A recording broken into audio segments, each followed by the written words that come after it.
So this is broken up into 3 parts. So the first part, we're going to talk about disruption, but not in real estate. We're going to talk about other industries, and this is going to be like a group exercise.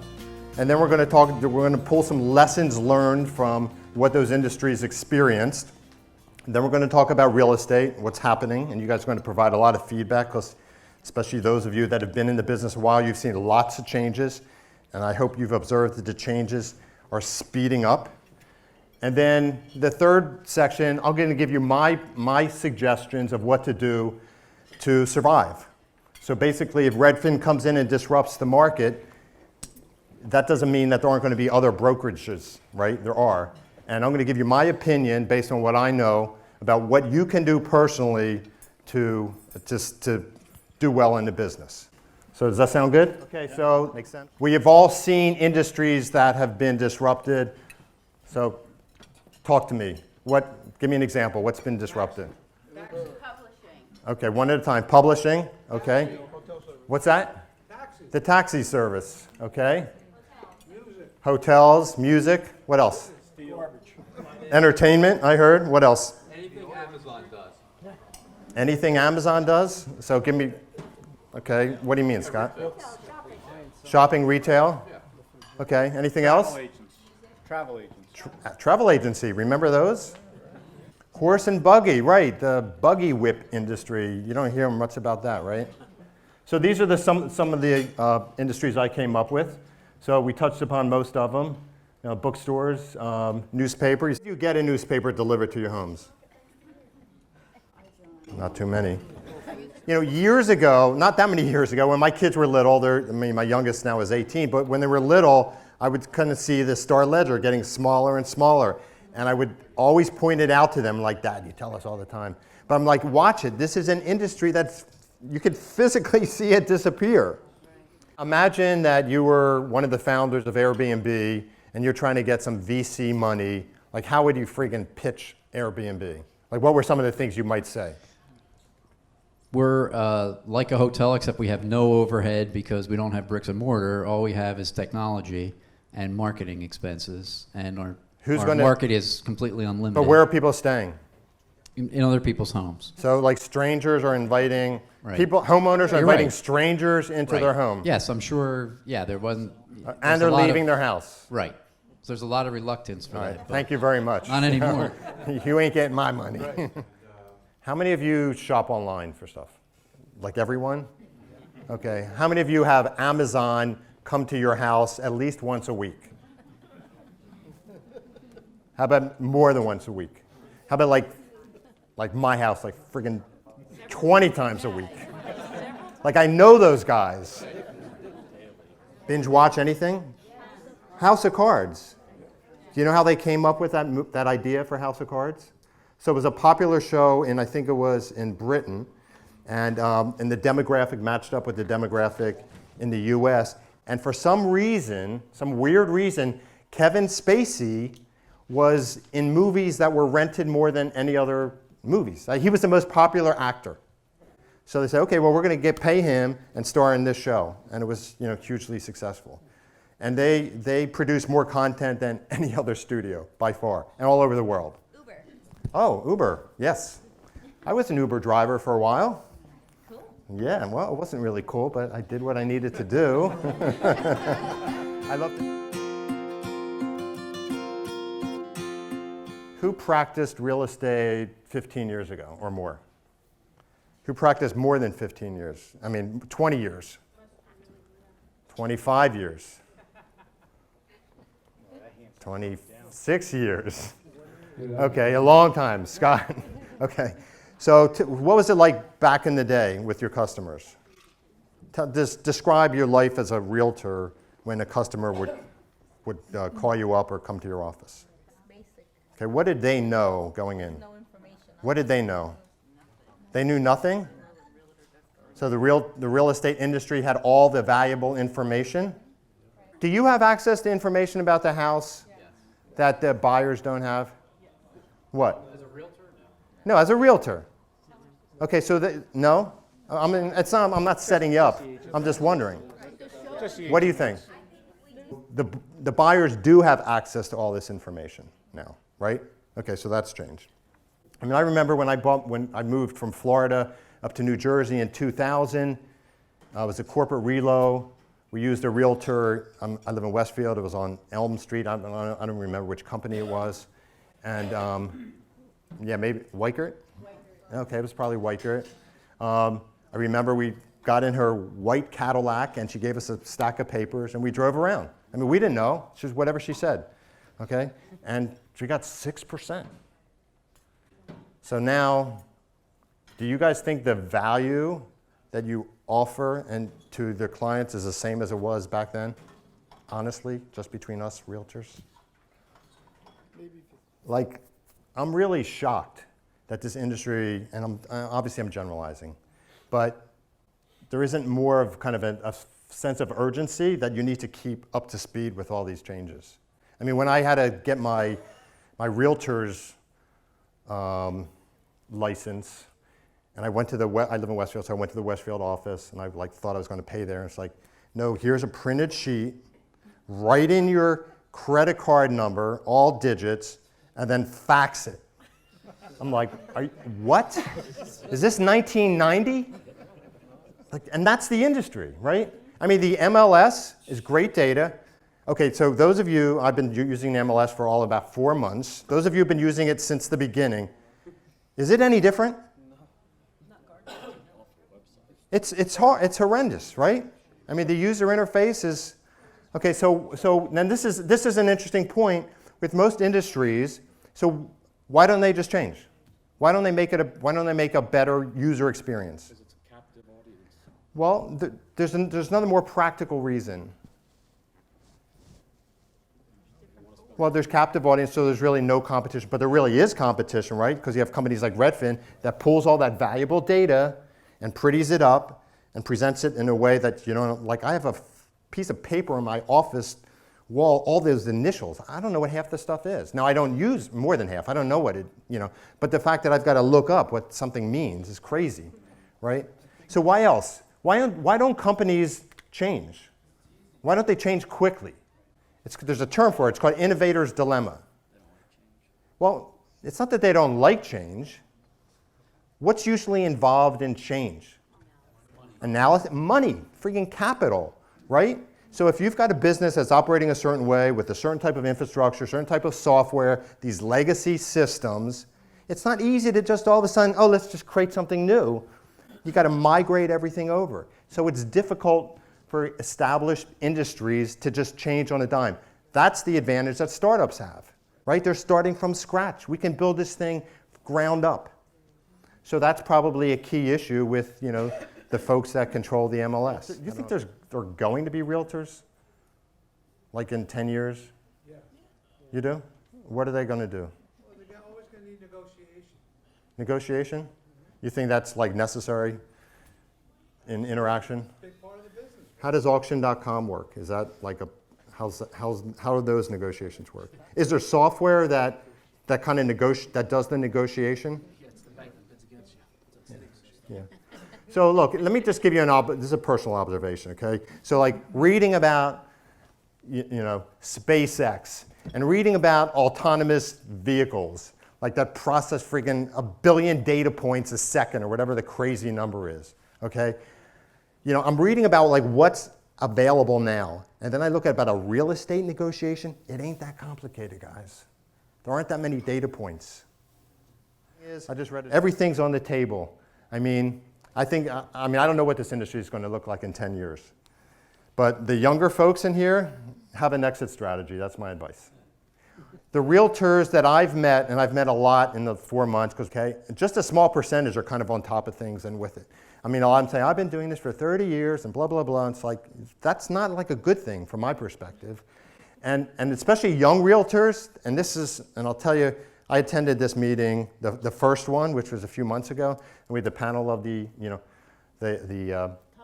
top producers, right? And they were talking about how they get business. And it's, 90% of the discussion was the traditional ways that they built their business, okay? It worked for them 5, 10, 15, 20, 25 years ago, and that's awesome. And they would say it's still working today, and I know those of you in the firms, you're still doing a lot of the same stuff, the postcards, the door hangers. and it's working, but that's not really the issue, is could you be doing something else?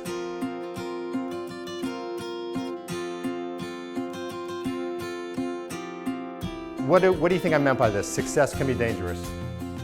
I mean, we all strive to be successful, right? What's dangerous about success? Boom, complacency, right? When it's working and you're making money, you're not going to really have any motivation to change things. Things are good.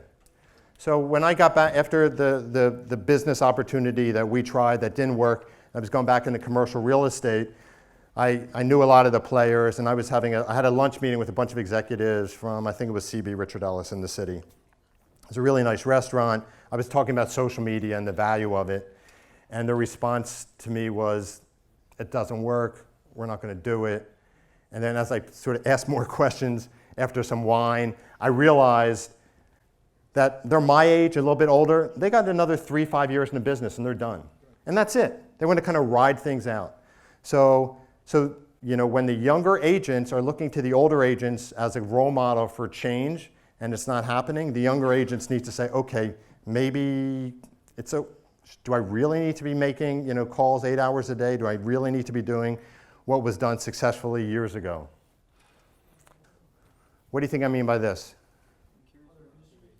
Other industries, right. Are there lessons we can learn from other industries? Of course, right? So that's kind of like one of the best things that's happened for me, jumping around from all these different things that I've done. I go from one industry, I go to another industry, and I go like, do you guys realize you can do this, this, and this? And they're like, well, we've never done it that way. It's like, well, maybe you need to think about it, okay?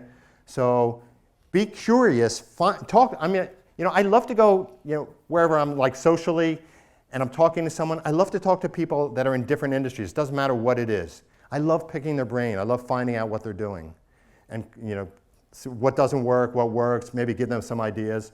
And a lot of these sort of the basics are easily translatable from one industry to another. So be curious about it. Expand your mind, your horizons beyond the friggin' NAR magazine, which when I first saw that, I was like, oh, are you kidding me?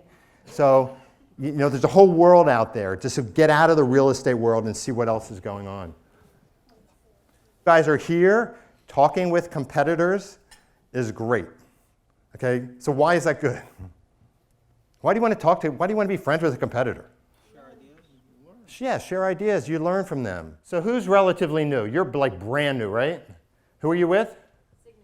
Okay, so Michelle's not here, so answer me this honestly. Like, are you sure, are you 100% sure you're going to be with Signature your entire professional career? You liar. It's being recorded. It's being recorded. Oh, yes, Michelle, she will be with Signature her entire career. Even after you sell the business, she'll still be with Signature. Okay, so the practical reason is, people change shops, right? Things happen, there's mergers, this industry is in flux, okay?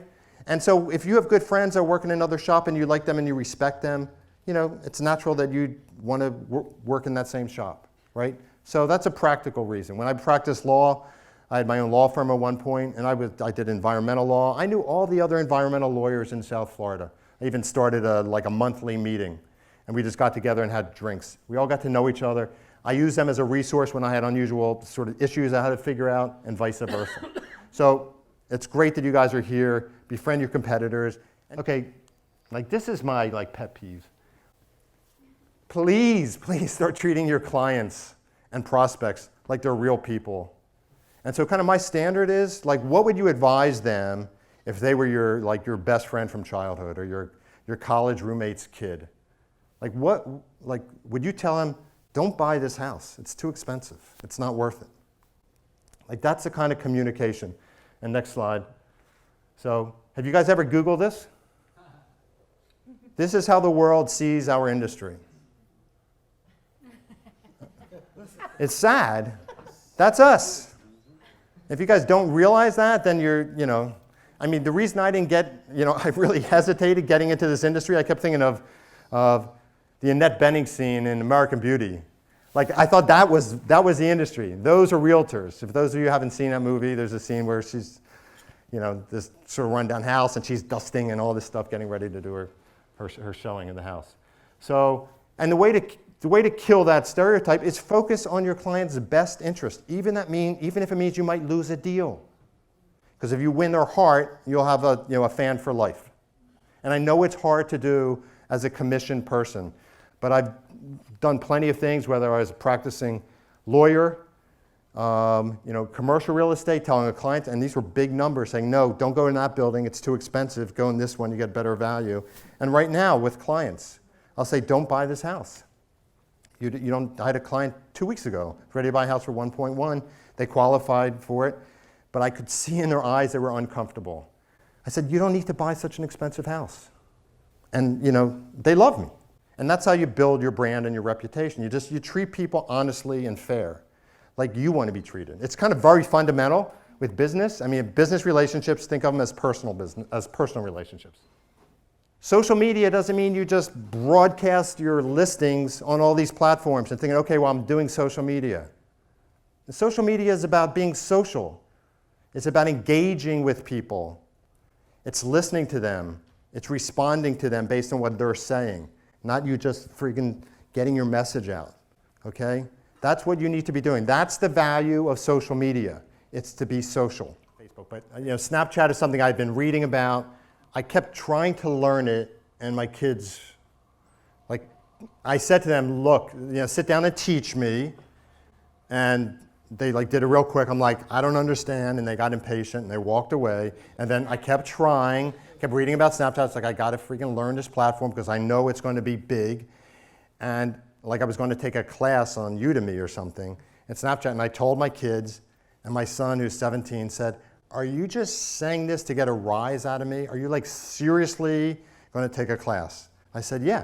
And then my daughter, who at the time she graduated from college, and then she was a nanny for a while, she said, Dad, I babysit for Avery, who's 4. Her younger brother, Joey, knows how to use Snapchat. He can take a picture and he can send it. He can't speak. He can use Snapchat. You can figure it out. She shamed me into it. I sat down, I figured it out. It took me maybe an hour or two, but I figured it out. Okay, so when I talk to people, and I don't get Snapchat, I don't get Instagram, I don't know how to do it, I'm not native to this internet stuff, so what? You learn it. You invest the time and you learn it. You can learn anything on these platforms. If you need help, the resources are there. The main thing is you just need to care, and you need to invest the time, and you need to learn. So anyway, Gary Vaynerchuk, if you get nothing else out of this presentation, please watch some of his videos. Watch some of his keynotes he gave at Inman. You guys familiar with Inman? Chelsea is a friend of mine who I met on Snapchat. So I love Snapchat. There is a Facebook group that I think all of you should join called Snappack Live.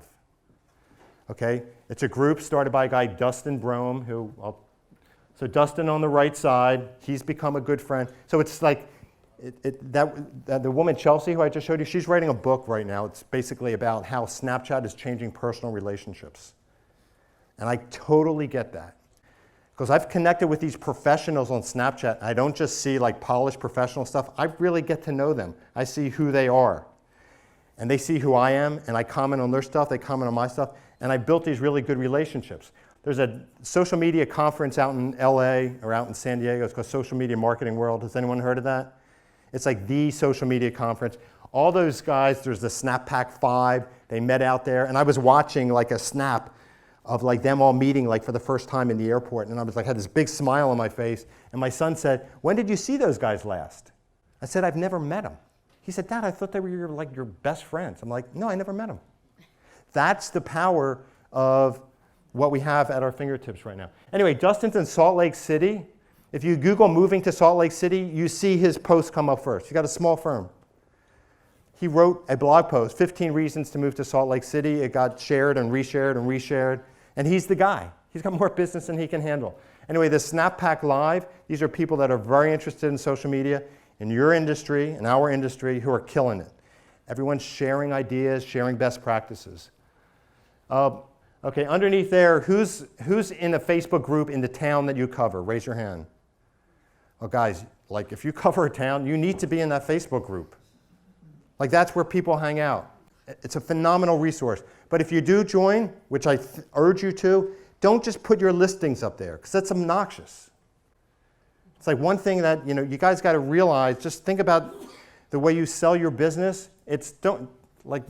We were all single once, probably a lot of you still are single, but you go to a bar or a party, don't be the guy like, hey, you want to come home with me? Hey, you want to come home with me? Hey, you want to come home with me? That's what you're doing. That's not like natural. Like that's what everyone does in this industry. I don't understand it. It's a turnoff, right? Like who wants to be sold to when you're first meeting someone? You don't even know what my need is, and you're selling me your stuff. It's crazy. But don't do it, say, in these communities that are more sophisticated. They have rules. And they say, you do that, we'll give you a warning, and then you're out. Because it's not the way people behave and bond and build relationships.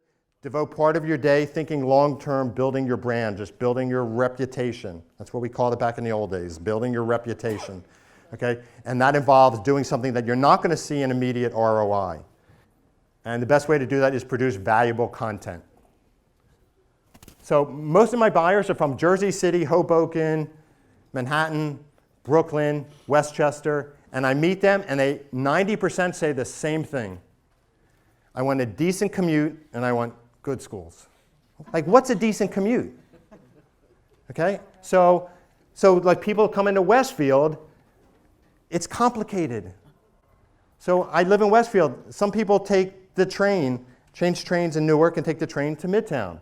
Some people take the train to Newark and then take the path to downtown. Some people will drive to Jersey City and take the ferry downtown. Some people prefer to take the bus. Some people take the bus in the morning and take the train home at night. There's all these different iterations. So I researched it. I researched how much time it took and what the cost is. And then parking.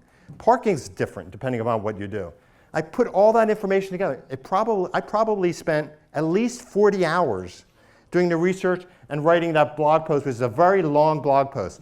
And at the end, I did that infographic, which sums it all up. I posted that last Sunday, and I'd never been on the Westfield Facebook group.